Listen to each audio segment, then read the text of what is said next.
Senate and House Republicans are calling for an investigation into an Iranian-backed influence operation known as the Iran Experts Initiative.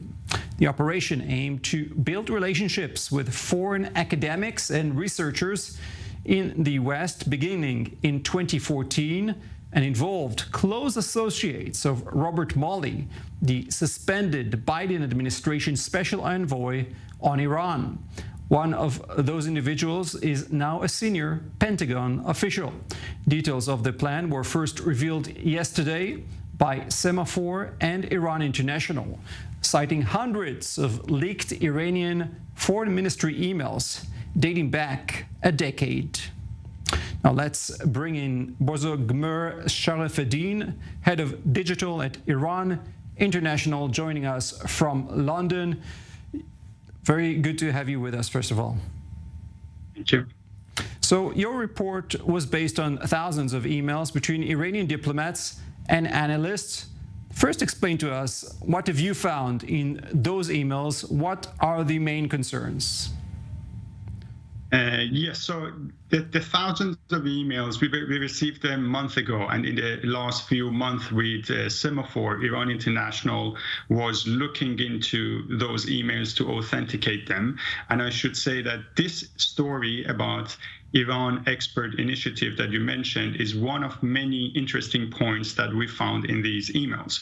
But the story that we published yesterday shows that how Iran recruited some analysts in top European and US think tanks, and it shows how these members they sought advice from Tehran for attending conferences, and in one case, for example, they asked permission to attend a conference in Israel. We saw that some experts were sending their articles before publication to Iranian official for feedback and approval. Overall, it shows that how some of these experts who introduce themselves as independent experts, and these experts, I should emphasize that they were being advised.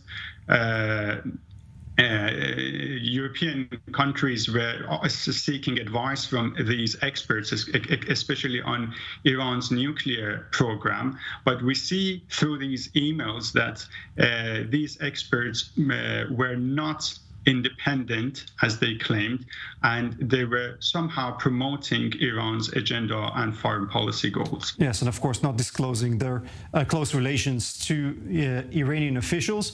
Now let's speak about U.S. Special Envoy Robert Malley. He was, of course, removed from his position back in June with his security clearance being revoked without further explanation.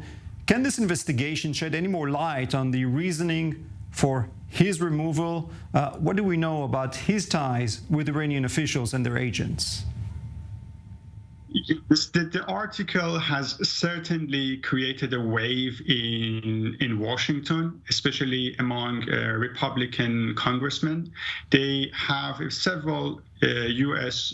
senators have issued statements asking government for explanation, especially about Malley's advisors. I should say here that 3 of Malley's advisors were among top members of the IEI network, and that has raised concern about their access to U.S. policy centers, and also some concerns about their one of their experts, which was at the U.S. State Department and now is at Pentagon.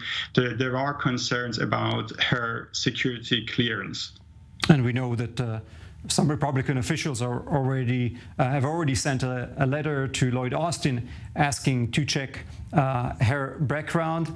Now let's speak widely about Iran, because Iran is known to operate not just in the US but also in other Western countries, and has also been known to operate various online campaigns, at least in Israel, including fake news, social media propaganda. Was anything revealed on other malign activity in those emails? Could Iran have operated agents elsewhere, and including in Israel as well?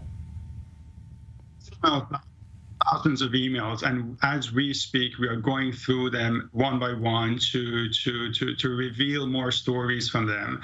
I can tell you that one of the follow-up stories that we are working on is how Iran infiltrated in some universities and somehow other policy centers. Yeah, I think the fact that we should be aware that Iran foreign policy has always had two wings. One is the soft one is of course military power and establishing proxies, and the second one is the soft power, which Iran started by the start of the revolution, calling it the exports of the revolution. We've seen that Iran's soft power in the Middle East by expansion of the Shia network. But this side of Iran's soft power, which is trying to promote its ideology and an agenda in the world, especially in Western capitals, through the Western think tanks and universities, this is the part that had not been fully covered before. And very briefly before we wrap up, the negotiations of Iran's nuclear program were the main concern, particularly here in Israel. What is known based on those emails about what actually transpired, about what these agents have managed to do in the negotiations?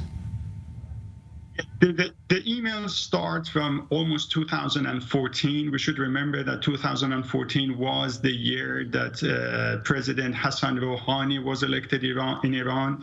He came to office with his détente policy. He tried to remove sanctions, start negotiations with the US and remove sanctions. So the formation of this network coincided with that. It was part of the foreign ministry's effort to try to defend Iran's demands and stance. So what we see through the years after the nuclear deal in 2015, that this network still continued promoting Iran's agenda. Thank you. Bozorgmer Sharafuddin of Iran International, we thank you for that fascinating report.